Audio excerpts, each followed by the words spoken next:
Hello, Basic Brian here, and today I'm going to bite the bullet and do my Poco video. A video just kind of looking at Poco and trying to go over the basics, talk about that band that started in the late 60s and went on and on for a long time with many members and various alterations. I guess namely I'm going to be looking at from maybe 68 to about 81, 82, maybe about there. And I'm going to start with a little quote about Poco. They are the dying ambers of Buffalo Springfield. That's from Bruce Eater on AllMusic. I just like the sound of that. It's basically the band from the song Kind Woman on the last Buffalo Springfield thing was the start of Poco. And that had Jim Messina, Richie Furay, and Rusty Young, and maybe some other people. But Rusty Young eventually got George Grantham connected with those three, and they started the band Poco eventually, and they became one of the first country rock Southern California forerunners of that kind of style of music, with the harmonies and the country instruments, the steel guitar. And they changed over time pretty quickly, and there was friction in the band from the start. Jim Messina is kind of a producer guy, and he played too in the band. But like I said, there's and also Poco has the Eagles' two only bass players basically. So the first bassist in Poco was Randy Meisner, who passed away last year, R.I.P. And he played on the first Poco album, which I don't have, and he left basically even before it was done or while they were working on mixing. But he was a high vocalist and bassist on that first album. He eventually got replaced by Timothy B. Smith, who eventually replaced Randy Meisner in the Eagles in about 1977, 78, maybe 79. And after the Eagles hit superstardom with Hotel California and the touring aftermath of that, that didn't last. But the different eras of Poco are the first era with Richie Furay and Jim Messina. And then there was a transitional era with Richie Furay still in the band. And they had Paul Cotton with him. But then after that, Richie Furay was dissatisfied with the band and wanted to try something else. And Rusty Young kind of stepped up as a songwriter and singer. The steel guitarist and multi-instrumentalist kind of came up as one of the main songwriters and singers, and he did that with Paul Cotton. And Timothy B. Smith was always kind of a songwriter and singer as well in the band. And then during that era, and then after that, there was the post-Timothy B. Smith era with Rusty Young and Paul Cotton. And this is kind of a yacht rock adjacent era with a new rhythm section without George Grantham. He left in this era too. He did harmony vocals, but he wasn't a songwriter. And they also got an interesting keyboardist named Kim Bollard, who played with CSNY, I guess. And he also has a large credit, like that range from a lot of different things, a lot of programming and keyboard stuff. Nothing really hip, but a lot extensive work.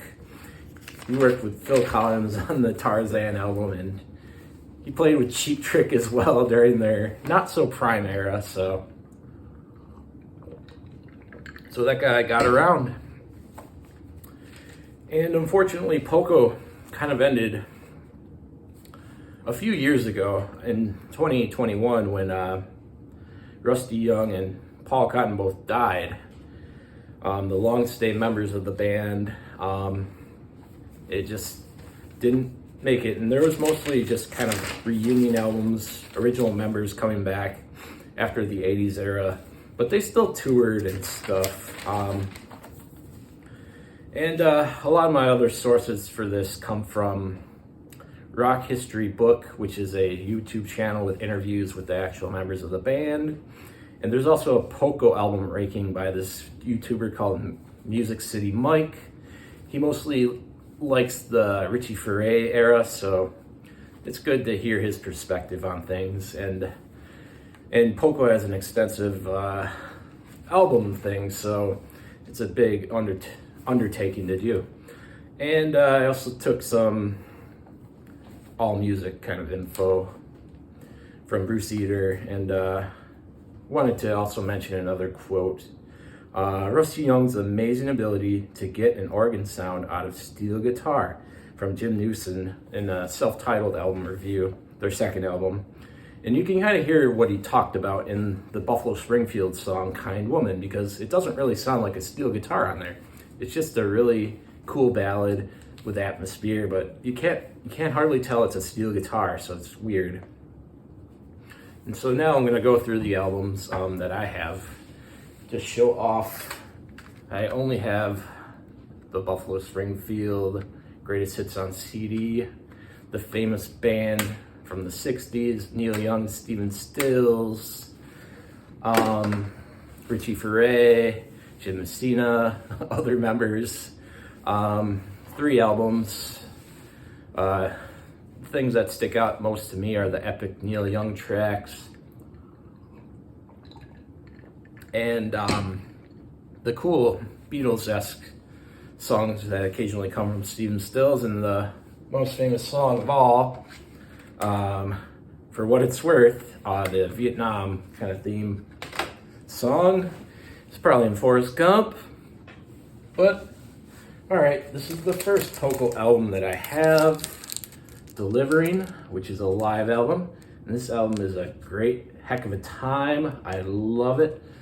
The crowd is enthusiastic. There's a lot of fast numbers, fun tracks.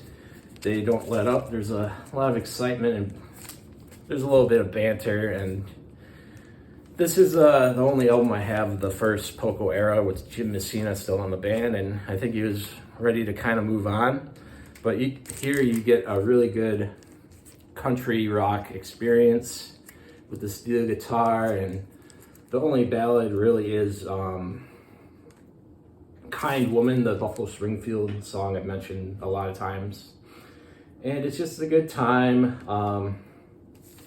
Definitely recommend. Probably their best album, maybe. Very accessible and fun. And Timothy B. Smith actually has a couple songwriting credits on here as well, on like their third album, so he's already stepping up as a songwriter. And the next album is one of the last ones with Richie Furay, maybe the penultimate one with Richie Furay. Paul Cotton is on this album. Jim Messina has left. The Paul Cotton song I like on here is Keeper of the Fire.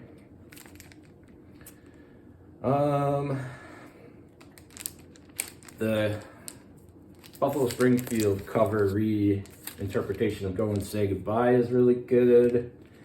A Good Feeling to Know is pretty nice. A good rocker, riff heavy.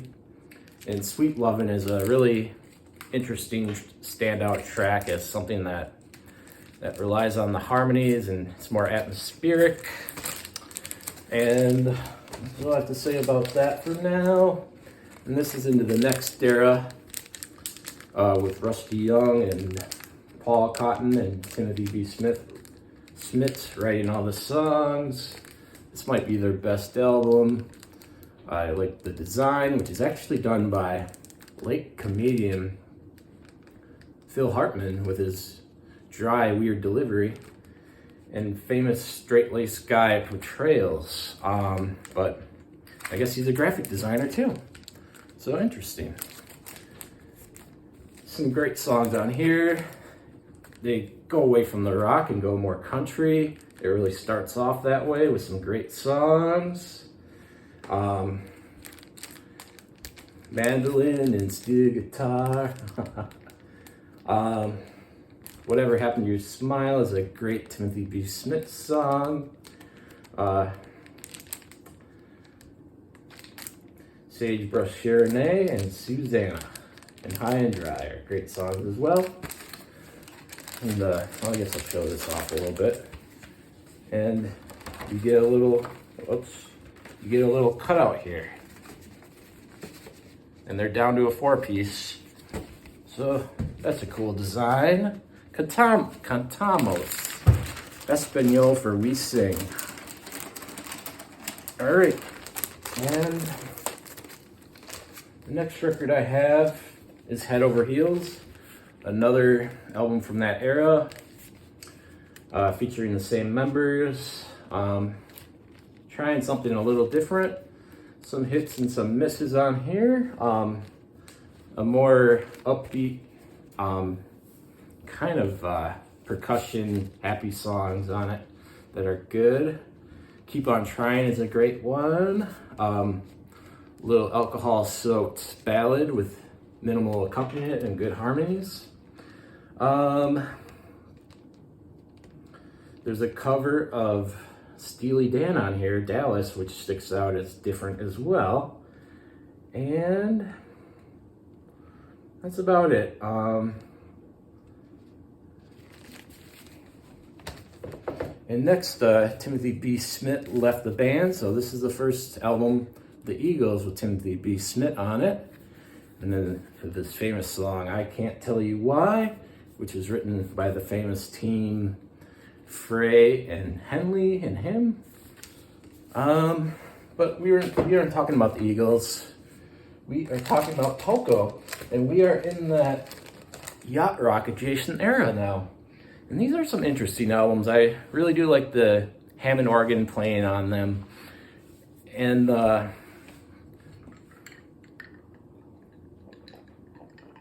just some of the atmosphere on these albums. They're fun to listen to. They're almost as good as maybe that last album, in my opinion.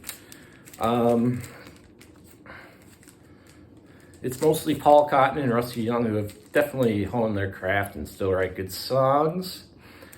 I like The Everlasting Kind, While We're Still Young, Under the Gun, Footsteps of a Fool,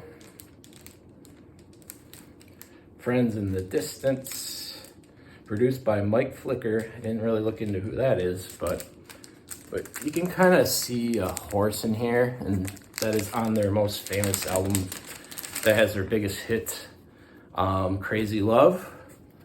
You see that? Yep. Okay. And that's their biggest hit that they ever had, probably their only top 20 hit, which happened, it took a long time. Usually these albums charted, but they didn't chart very well. And this last one is a great curiosity. This is actually a Civil War concept album with themes on it. It's another good album. It's a lot similar to the last one. It came out a year later. I